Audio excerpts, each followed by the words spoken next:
Hello and welcome to Unfiltered and Overloaded, and this is episode 10?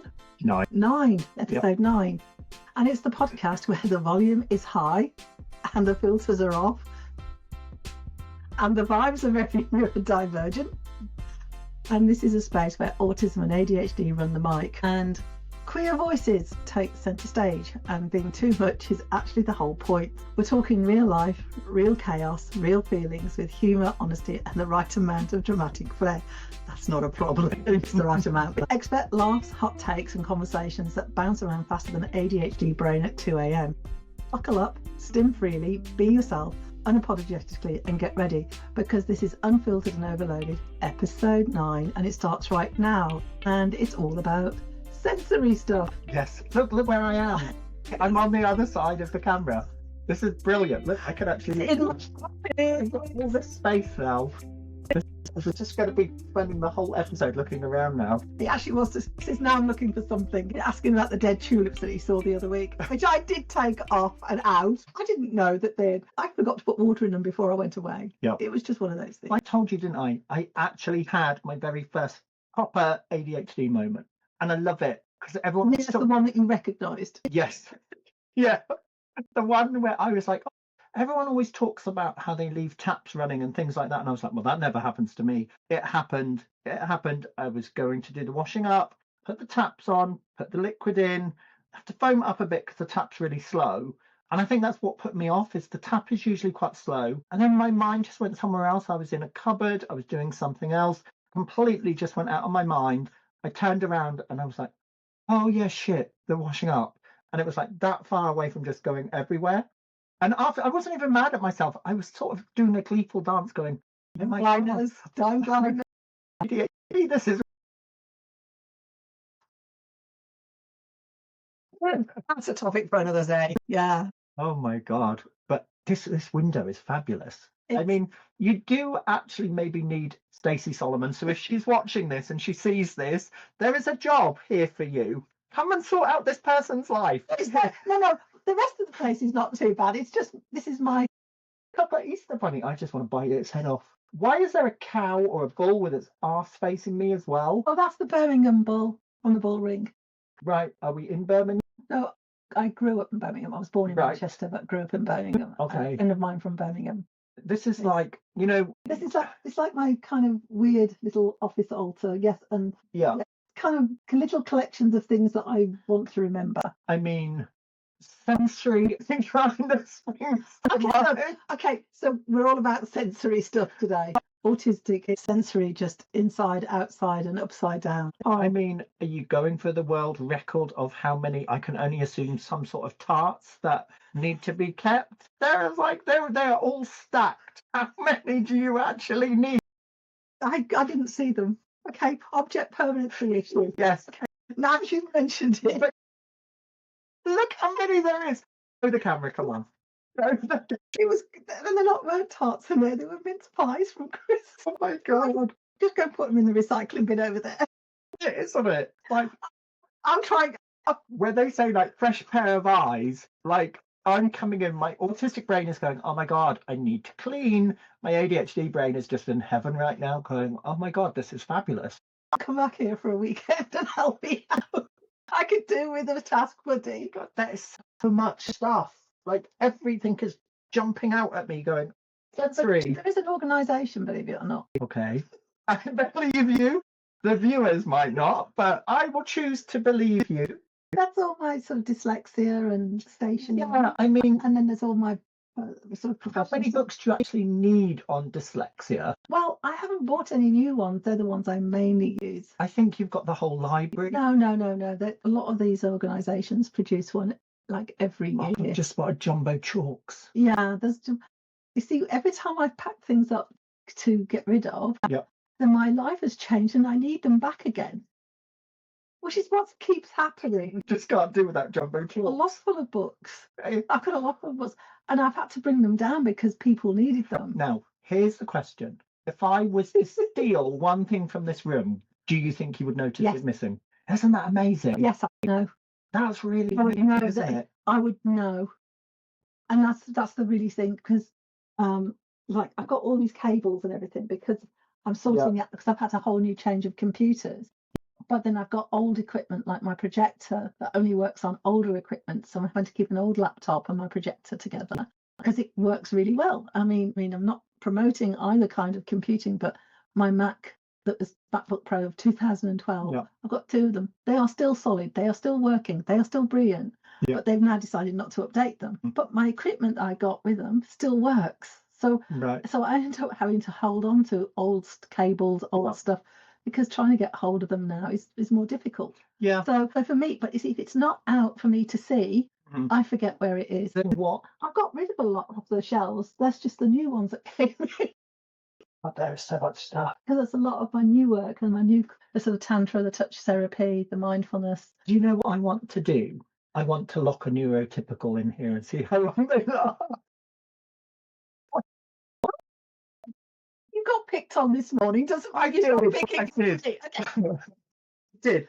Yeah. I got picked on, didn't I? Yeah. Well, let's just maybe come back to that in a bit, shall we? Yeah. We're talking about sensory. At the moment you're having a visual sensory smorgasbord feast. I am, and of all the things, I went to the tartlets and was like, oh, I've just realised I've helped you clean your office. I just put it. I've done it. And I'd actually confessed they were actually mince pies. So that's like 4 months ago. That is us, though, isn't it? It is. You can see it. I just hadn't. No, they'd been there, and I know why I collected them, because tinfoil in the bins, unless it's in a reasonable amount, they don't want to collect. I mean, you justify it however you want. I know, but that's the logical brain. Just like all together. What's the rock? Is it a pet rock? Yeah, rock. Yeah, the rock. That rock. Come on, I know there's a story behind this. That pet rock is to do with someone special in my life. Me? No. Really charming. Come on. We went for a walk and it just happened to be sitting in front of us, and I just kept thinking about, I don't know, I like the fact that it's kind of like a little pyramid. There's 3 sides. I like the rule of 3, which you remember I talked about. Yeah. Thinking about how, mind, body and soul. Yeah. How often you meet someone and there's a real connection. So there's like 2 sides, and then the other side is that kind of love, that sort of thing. But it made me think of a pyramid. It helps me remember this lovely walk I had with them. And it was really special. And it helps me remember. So since that person's quite significant in my life, I keep it on my desk. Yeah. You might have to put it down because I am getting the urge to lick it. He wanted to lick a fidget toy. We did a live reel on Facebook yesterday on the 12th of April. And it was about 3 fidget toys. And on the teddy bear, there was a little rough patch on the back, on the belly, and you just... I did. I licked it, and I think I bit the arm. I wanted to see if the arm was biteable because it was supposed to be for kids. Yeah. And if you bit it, there's not a problem. We were pulling it. And you just now have the urge to lick it. After yesterday, doing those live recordings, doing the podcast, laughing so much, I literally woke up this morning, and even coming here, I literally said to you, I think I may have licked a fidget toy, but I don't remember. And I was sober. And that's the thing of, I was going to bed. Doing something. I vaguely recall possibly that I may have taken my top off at some point as well. And No, you didn't do that. No, you didn't do that on camera. You did that in the private room to show us the tattoos, which was amazing. So you're safe. Okay. You're safe. When we get on these recordings, anything could happen. I never even know how we make it to the end. Right, so we're going to have to make sure that we do this one short because you've got to get going. So we're talking about sensory stuff. And I can just now see the big letter D, and my little people in my mind want to come out and play with D. Okay, this is visual sensory kind of ADHD, stroke autism, and curiosity. Yeah. Isn't it glorious being awed? I think we just need to do like a walkthrough. It would be so fabulous. Okay, this is confession time. Okay, the thing is, it's my birthday next week. No, this week. My birthday's this week. Yeah. This is when my son surprised me and filled my office with balloons and put happy birthday up. Oh. I still haven't quite got round to putting it away. Oh no, you've lost the H now, look. No. This was the happy birthday from last year that hasn't quite gone away because it meant so much to me when I came in to find my office I mean, he survived the office. I mean, if I never get out of here again, please send help. He strung up happy birthday behind me and happy birthday in front, and I had all balloons everywhere. Yeah. And they were all sort of like purple and white and gold. Oh my God, I've just seen is that the paper up there textured? Yeah. Like a giraffe. Yes. It's like a fidget. Okay. And why is the picture rail so low? Because was the fashion at the time. That's weird. It's a very 1930s style. Do you know the word I hate the most? And I'm going to share this with you, so please don't take advantage of me. It's the thing that people have that goes around the middle of the wall. Sometimes they put that beading on and they call it a certain potato rail. Something to me, that sensory thing. Oh, now everyone's going to be typing to me going, I hate that word. Anything else I can put up with? Yeah. That. See, now how much do you want to say it? No. Yes. Word. Why? Why? Yeah. I have to look up the derivative.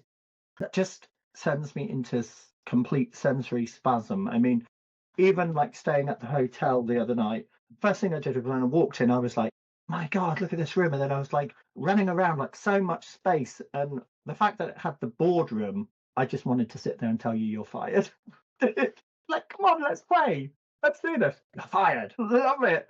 I do actually want to fire someone one time in my life, just for fun to see and be like, yep. You're on warning. You're not fired. I'm just loving the fact that visual sensory, people think about sensory stuff being just tactile for autistic people and ADHD. It isn't. It's also visual sensory. Yeah, there's all. A friend of my mum's made those years ago, and I just really like them. So they got, and with all my little badges and bits and pieces, I've just hung them up there. Again, it's like I don't have an internal sketch pad. No. I don't have a visual memory. So I have to have things around me to help me remember. Yeah.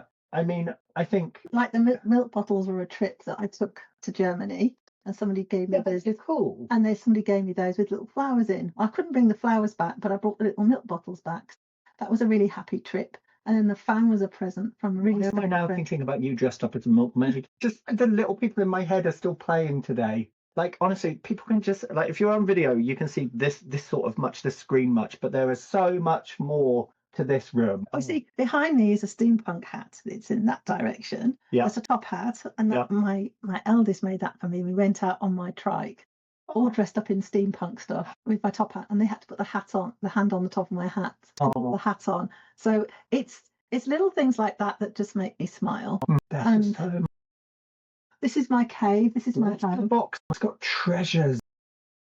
Oh, yeah, they're things that people have sent me, little pictures, little postcards, little things that are really special. Letter from a dad before he died, and things that are really special to me. You should get that framed. I mean, I couldn't. I'd have to frame so much. I'd have to have a wall of things to. But you see, because it says treasures up there, I know what's in there. Yeah. It is. I mean, the Captain Kirk pop little funny head that was given to me by a student to say thank you. Oh. You know, because they all know I'm into Star Trek. And yeah, it's kind of, this is my happy space. You can tell. And this is where I live. I live probably 12, 16-hour days in my happy space. But it's nice. It's you. Yeah. That's the whole point, isn't it? It's your stuff. You know where things are. It works. And if people judge it, then they need to get lost, because this is you. And I can see the bike under the thing now. The bike with the little bobbles on. Can you see what I'm saying about how it's sensory? Because then what I can do is when I'm really needing to regulate, and the breath work and everything's fine, but having that, I can wriggle my toes on sensory stuff. And this is when we talk about sensory overload. I think people think it's always sound and lights, but you can get touch overload. But also you can be, this is where you get this hypotactile and hyper. You get people who are tactile defensive, or people who are constantly wanting to touch. You could do that more if you want. But they see touch actually has a real well-being. They say a hug, for it to really impact someone's nervous system, it has to be a good of 10, 20 seconds. Even 5 seconds starts to promote the oxytocin, the dopamine, the endorphins. But the longer the touch, the more powerful, the deeper the trust. Yes. This sort of like builds, but it regulates your systems so much more. So touch is really powerful. Yeah. But then you can get, like I'm at the moment, I'm really struggling with the touch of clothing. Yeah. I'm actually getting to the point where it's too much. It's really, clothing is almost too much. Do you think you can keep the clothes on for the podcast? Just keep them on for now. I'm actually, because the way my body is at the moment, I've got a friend and there's a naturist resort in Spain. And she was saying, look, booking 2 weeks, a group of us going, and I'm only going to be able to make it for 7 days. But the thought of not having to wear clothes, and it's a space which is safe, it has rules, it has regulations, everything else. But the capacity to sensorially just not wear clothes is like, I'm literally covered in scratches because I'm trying not to. But every single bit of fabric at the moment is just so distracting. But that's interesting because I have a certain shirt that I really like to wear. It's a Rocky Horror one. But just lately, the tag in the back is really annoying me. It's like, when someone just does that on the back of your neck, I'm like... But the thing is, the tag, I keep meaning to cut that tag out. But the problem is, 9 times out of 10, unless you unpick it completely... you're left with that little bit. You're left with that little bit. But then if you unpick the threads, it unhooks, then you create a hole. Yeah. So at the moment, it's kind of what kind of sensory thing can I put up with more than the other? So the soft label isn't too bad. Yeah.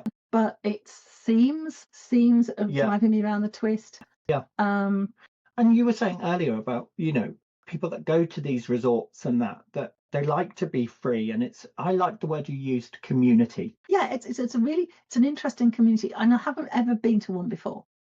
No. You will be fine.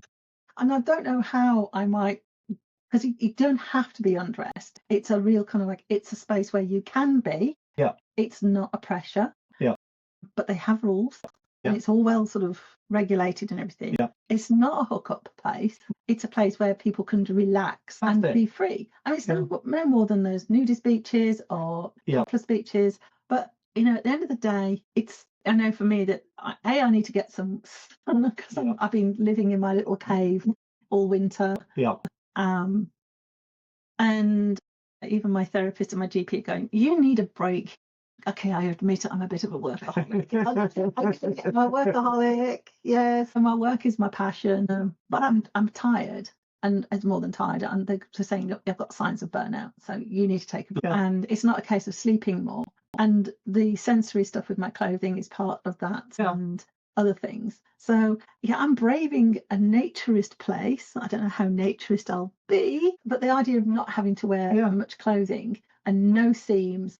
And no itchy, and even the fabric that's soft. Yes. I am fighting even with my pajamas. And they're the softest bamboo silk. You see, I think that's okay to be a little bit nervous because, it's nakedness. Like when we did the podcast in bed, we knew everyone was going to go, oh my God, they're having sex. We're not. We haven't done. You can pay for extra if you want that. That thing of, yes, you're going to be a little bit nervous when you first take your clothes off and get in front of someone else. And you might just be like, okay, I'm not really sure where my eyes are supposed to go, but then you get used to it and you just shouldn't. I mean, if a therapist can't cope with someone and can't be open-minded and not see the kink, it's a community. Yes. But people say, oh, it's a fetish, but actually when they dig underneath, it's a community of people who are exploring, like I am, the congruence, how to build in authenticity, how to find what you want and what you need and what you don't want.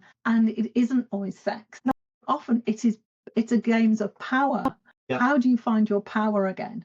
How do you find your congruence? And I mean, it's really important in relationships because when you get really close relationships, you can suddenly get fearful that you might lose someone if you say something about yourself. Yes. Been there. I've even had a discussion with someone I'm really close to, and it got quite deep, and it really shook me that my own fear of rejection meant that they felt like they couldn't trust me. And it's like, oh my God. And it's like, so if somebody wants to explore naturism, it could be that they're trying to be vulnerable, they're trying to be accepted for who they are. I run tantra workshops. They are platonic spaces. And yes, there may be touch involved. Simple consent touch. Did I consent to that? Actually, that's a really good point. But that's a really good point. So that's where I'm sorry, I should have asked. But there's that. But then I think you made a good point there. But then, okay, there are as many men as women needing therapy. There is as many men who have been hurt. 100%. Now, different kinds of hurts, different kinds of abuse. And I think within the kink community, I am seeing so many of men and women who are trying to navigate sensorially, sight, sound, touch, smell, taste. You know, you get people who are, you know, they talk about foot fetishes. Yes. Okay, do you know what's wrong with that? What's wrong with having somebody who really likes feet? Maybe they've never had their feet touched and now they want their feet touching and they're fascinated with feet. I mean, feet are actually mechanically are the most complex. Why are you looking at your feet now? So I'm just thinking, you see, because it's my lack of visual, I'm thinking, when you think of all the bones and how they're all intricately linked with all the ligaments, and they are fascinating things. I mean, people get weirded out because I wear toe socks. Yeah, they did freak me out a bit when we were in bed together. Called socks of the devil. Okay. I remember my family who hates seeing my toe socks. They say they're really creepy. They take a little bit of getting used to. But they are the best things. When I discovered toe socks, again, back to the sensory stuff, I'm hypermobile. Yeah. And because my toes and everything squish and bend, they can get really bad blisters between the toes. Yeah. Yeah.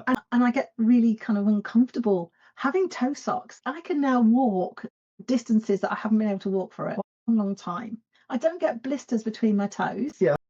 And the freedom for my toes to wriggle. I love the freedom. Again, it's the freedom of being able to wriggle my toes. Yeah. Not all being clustered up in the socks. Yeah. Again, it's a sensory thing. Yeah. And I think the same with kink, it's the same with being naked. It isn't, I do wish people would understand that a lot of times people are looking for sensorial regulation. Yeah. They're trying to regulate. And for autism and ADHD, you get, sensory overload. Well, yeah. But then you've got the ADHD brain that loves all the sensory. Yeah, that's it. I mean, God, your phone is putting me right off. This is why we have silence buttons, but never mind. It's okay. But it's that thing of, I will be that person. That's a good example. Yeah. There's the expected sensory stuff, Yeah. like me going to stroke your arm again because I know you like it. I do. I really quite like that. That's an unexpected one that goes break of thought, break of line. Yeah. I don't know why people have a problem with being naked. It's that thing of, oh my God, it must mean sex. Why? Why does everyone's mind go sex? I'm not allowed to have sensory overload. Like, there was something the other day about someone talking on Facebook about their child being overstimulated and, you know, the meltdowns and the shutdowns we have. And someone was blasting them saying, we don't want to see it. Don't put it on here. And it's like, well, I'm sorry, but I'm still human. The last time I checked, I'm human. What does it say in the label? Does it say human? I can't see a bit. But it's that thing of, we are different. And maybe that's why, you know, you get the students you do, and I get the people I get, because we are accepting. We are like, you know what, you're weird, you're wonderful, great, come and see us. Because I consider myself to be weird and wonderful. I do strange things, like letting the sink overflow and being late or being too early. And like when we first met, my autism, I try and keep it in check. But when we first met, I can't control that. When I'm just like, I'm scanning the room, I'm doing the blueprint. Where is Jay's? I can't see her. And you're in the middle waving at me, and I'm still like, nope, can't see her. Okay, object blindness. You see that, you know, that's something that's really key about autism. Yeah. Is that capacity to process sensory input. It's like you can spot the most amazing things that no one else will spot. Yes. Yeah. But then miss the really big thing in front of you, like the wall. Yeah. And it's, look at that, bang. Yeah. You know? And with ADHD, you get the cognitive overload, all of them, because there's no filter. Everything's coming in, and you're trying to process it all, and then you get cognitive shutdown. I mean, object blindness, time blindness, you know, sensory overload. Yeah. But also with ADHD, unfortunately, you get the desperate need for sensory input. Yeah. And that's why I think the fidget toys, that lollipop, that was brilliant, with the music in your mouth. Yeah. And you could actually hear the music playing in your mouth and up into your ears. I mean, that was just sensory delight. It was. Yeah. That was amazing. I like that. But I hope they do more of those and kind of add to it. I definitely want the ones with the bigger drum beats. I love them. Yes, you like that, didn't you? I mean, putting my lollipop between my teeth and it making my whole of my mouth vibrate. Also thinking about, like, so I'm not good with mindfulness because of the ADHD. So I can't just sit there and empty my mind. That's already too much. But I'm thinking about if that had like some calming music. See, mindfulness, this is why everyone thinks that mindfulness as a practice is closing your eyes and doing nothing. And it's not. That's more of the meditative side. But it's also more of the Buddhist approach of emptying. What you can do is do mindfulness without pictures in your head. What you can do is do mindfulness through touch. And maybe we'll do a session and we'll actually do a session. I do remember you saying that potentially you can orgasm like this, so maybe I should do this now. I shouldn't do this too much right now. Different. I have. I've lowered the tone, but there you go. This is the ADHD where the little men are in my head, and yes, they are men, I'm sorry, but that's who's at my console. And they are just there's one that likes to push the rude button and just go. But I think that's great. You can't concentrate now, can you? God. How you train your body. I mean, you can do mindfulness practices, body somatic, breath work. You can work on your breath. You can work on movement. I mean, if you look at things like Tai Chi, Qigong, yoga, all of these things are all about getting out of your head and into your body. You don't have to have your eyes closed for it. That's good, because I hate that when I have to close my eyes. One of the wonderful ways of doing things is, okay, my rock that I was talking about. Oh, my pet rock. But, there are times when I just hold that rock. When I'm feeling kind of stressed, I can just, so it's a really nice palm size. And I can just hold that rock and I can squeeze it. And it doesn't give, which is great. It just means it holds me. I don't want to lick it. No, I'm not going to lick it. See where it's meaning. I did find it on the floor. So that may, if you got a bit of a germophobia. See, I don't. I'm beginning to see now that even fidget toys, maybe I've been using them wrong. Maybe I do need to lick them and taste them. Like even licking a battery is quite nice.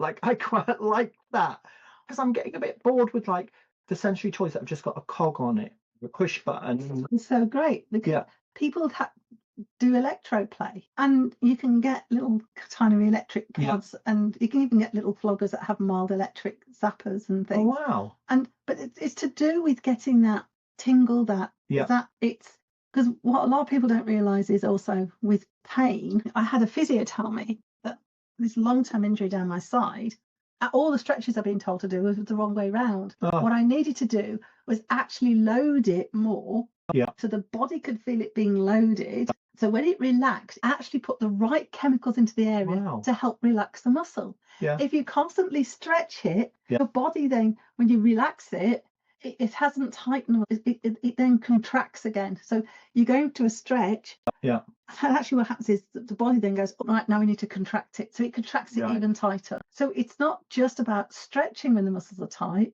It's also contracting them and letting them go. That's a Mexican hat on the floor. What is it? It's been driving me nuts all the time. I'm like, is it a shield? Because I know you do LARPing. This is my wobble board. Right. So I have an electric table, which if goes up and down. So again, this is a sensory thing. Now I just want to press the buttons now. I'm gonna sit on my hands. But again, it's got a rough surface. I can stand on it on my bare feet. And I can stand on my table. And when I'm really needing to move because of my back or anything else, but also it's a sensory thing. Sometimes it isn't touch. Sometimes I just need to wobble. I just need to wobble. And it's a more polite way, sort of going like this. But it's great. So I can stand and wobble. I'm hypermobile. I have fibro. So this is my kind of sensory wobble board, and it sits on the floor. That's why I've got a grubby piece of carpet, because otherwise it leaves dents in the floor, wooden floor. Your chair is on. I didn't get the carpet piece. I want red carpet next time I'm here. Bring your own. Bring my red carpet. But sensory stuff, light, sound, we've covered it overall, but this is a different form of sensory. Having to wear special clothes, things that fit, things that feel right, labels on and off, not wearing clothes. Licking fidget toys, why not? I mean, we are sensory creatures. And I think, for me, without my sense of smell and taste so much now, the colour of my food, the texture of my food is now important. And there's the balance of salt, sweet, sour, sort of savoury, chili, spicy.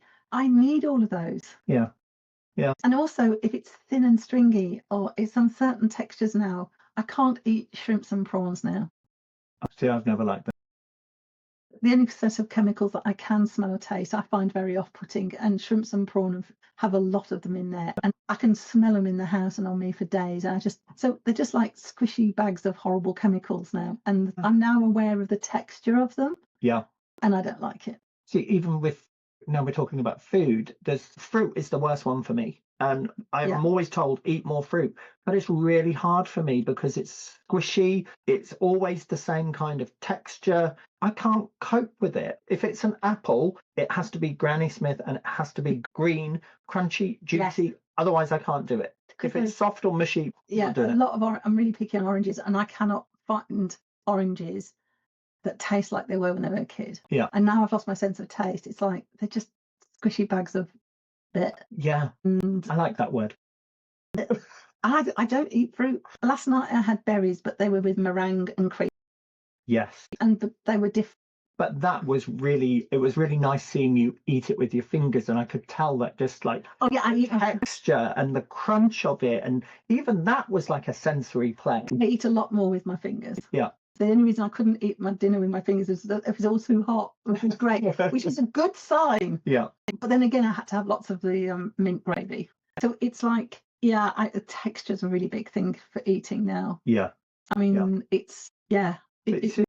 even with food for me, I find like a lot of my focus, what I call my hyperfixations, tend to be around food more than obstacles or, hobbies or things like that. I've not really ever had that, while saying that I am in a garden project that I didn't see coming, but I'm more aware of the food ones. And I'm aware when it starts to happen, when I have this item more than, say, 2 or 3 times in a row, I'm aware that I then go, this is a new fixation. Right now it's egg bites from Starbucks. There are other coffee shops out there, but it's those things that I find myself just going, I pick them up and I'm like, and I only tried them like a couple of weeks ago. Already, whatever it gave me in that moment, whatever I was feeling, it's like fireworks in my mouth. I need that feeling. And I think that's why I keep going back to it, because I want to recreate that feeling, that emotion. Well, we're going to have to wrap it up soon. I'm going to go home. Yeah, I need to go home. It's chucking me out now. I know. I got my sleeping bag. This is my room now. Yep. So one sensory room. Yes. It is. It's full of sensory stuff that I hold and fiddle with and see. And it's my comfort zone. Yeah. It's my happy space. Do you know the one thing I miss before we finish is, the ball pits? And I know people are going to go, oh, germs, but I really want to go to an adult one. I want to do that as well. Should we do a podcast in a ball pit? Oh, I'd love that. So we're going to have to find one. See if we can. Yeah. Let's do it. Brilliant. So that's where we're going to end, on a ball pit. Oh, well, I hope you've enjoyed it. Sure. Wishing you a really good sort of sunny week, really. Yes, yeah. And so, I don't know how that's going to go. Anyway, look after yourselves, everybody, and you can find us on Facebook. And yes, we are nominated for the National Diversity Awards. Yep. Like us? Real vocals? Stop it. Anyway, and we'd love to see. And we're doing a talk in Norwich on the 23rd of April at the Forum Library. We're going to be there from about 10:30, 11 o'clock. Yes. Yeah. So if you want to see us there. Anyway, so look after yourselves and have fun exploring with your senses. Bye.